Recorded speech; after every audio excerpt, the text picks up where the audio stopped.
to another video. So in this video we're going to talk about and discuss about proportions. So proportion is an equation because it uses this sign, equal sign, with two to equal again because we use this equal sign here, ratios. So ratios are used to show a specific quantity or for specific things. So you can find the video about the ratios in the corner for the link. And now let's see why these are proportions. I put some examples here, these two of the examples, and these are proportions. Now let's see why. Because first of all, this means equal. This equal sign means that this ratio is equal to this ratio. Meaning 2/3 is equal to 4/6. Why? Because, first of all, if you simplify them, 2 times 2 is 4, 2 times 3 is 6. Or if you multiply these two by the same number, so let's see, if you multiply 3 times 2, we will get 6, so 3 times 2, and whatever we do with the denominator, we do the same to the numerator, times 2. 2 times 2 is 4, 3 times 2 is 6. So that's why these are proportions. Now, the same goes with this. If you simplify it, 3 times 9 is 27, 3 times 8 is 24. Or if you multiply 8 by a specific number, and you do the same with the other part of the fraction or the ratio. So 8 times 3 is 24, and 9 times 3 is 27. This is why these examples that we have here are proportions. Now we'll move on to solving some questions about proportions. So our first question that we have here is x over 8 equals 5 over 16.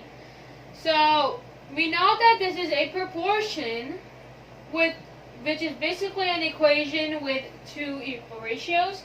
We need to find the value for the x to complete this ratio. So in order to do that, we first need to cross multiply x to 16 and 5 times 8. So let's do that first. So let's do x times 16 equals 8 times 5. So x times 16 is 16x equals 8 times 5 is 40. And in order to get rid of the x, we need to now get rid of this x. We're going to divide this by 16, and we're going to do the same thing here. So to make the division easier, you can first simplify it. So 2 times 8 is 16, 2 times 20 is 40, 2 times 4 is 8, 2 times 1 is 10, 2 times 2, 5. So if you simplify it and all, so you will get 5 divided by 2, or 5 over 2. And that is basically our answer for x. So x equals 5 over 2. And we can turn this fraction into a decimal by dividing. So right here, first we're going to do 2 times 2 is 4, and then 10, we subtract, because we put a decimal, we put a 0 here. 2 times 5 is 10, and the answer for our first question is 2.5. Now let's move on to the second question that we have for proportions. So here we have another question about proportions, and it looks kind of complicated, so let's take a look at it. It says x plus 3 over 7 equals x subtract 2 over 4. So the first thing that we do to solve a proportion is to cross multiply the numerators to the denominators of opposite ratios that we have. So we're going to do that first. So x plus 3 times 4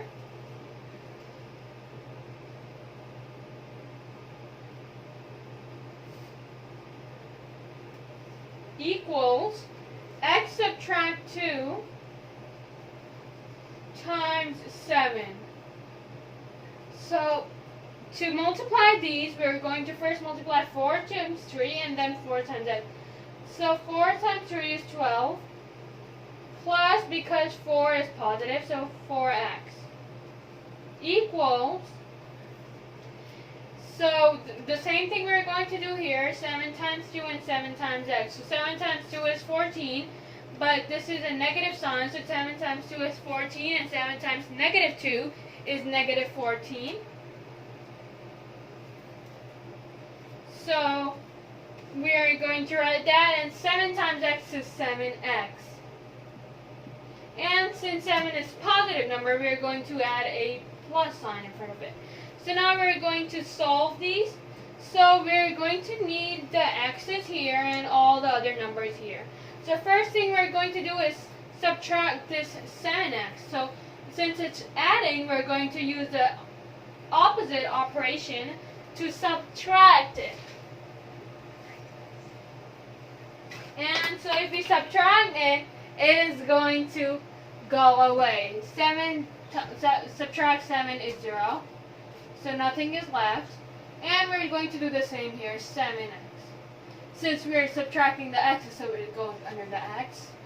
And if you do that, you will get negative 3x.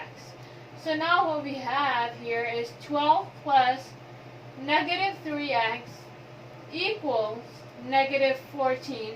So now what we want to do is cancel this number out because we only need the x's here and the numbers here. So we're going to, this is a positive number. If it does not have a sign in front of it, means it is positive. If it does have a negative sign, meaning it is negative. So it does not, so meaning it is positive. So it is positive. So we're going to do the operation, the opposite operation. So we're going to subtract, and that's what we're going to do here. And if you do that, it is basically adding both of them. So 2 and it goes negative, because if you add negative 14 to negative 12, you will get negative 26. So now what we have left in our proportion is negative 3x equals negative 26. So now what we want to do is the number that we have in x in front of it, this, we're going to put this number here. We're going to use this number to divide the other number. So we're going to use the number that has an x at the end of it, and use it here too to divide it. To divide it with the other number that we have on the other side of the equal sign. So we're going to divide the 26 by 3, negative 26. So 3 times 8 is 24. Negative 24, well. So if you subtract, you will get, well, you don't need to write these, because if you divide a negative by negative, you will get a positive answer, and if you divide a positive by positive, you will get the same positive answer. So it does not matter if you put the signs or not. So I prefer not to put the signs, so that it becomes less confusing. So if you subtract, now you have a 2 left. So you put a decimal and 0. So 3 times 6 is 18. And if you subtract, you get a 2 again, which means that we have now a terminating decimal, because we're going to do it again. We have decimal, so we put a 0, and it goes on and on. So what we're going to do is, instead of writing 8.66666, we're going to just x equals 8.6 and put a line on it, which means that it is a terminating decimal and that it goes on forever. So that's it for today's video. If you guys have any other questions or concerns, you can write them in the comments below, and we'll try and answer them as soon as possible. Also, we're going to do other parts about this topic, proportion. So if you guys want us to answer specific questions and topics, you can write them in the comments, and we'll try to answer you and make a video about them. If you like the video, don't forget to give this video a thumbs up, and don't forget to subscribe to our channel and hit the notification bell so that you don't miss out a video.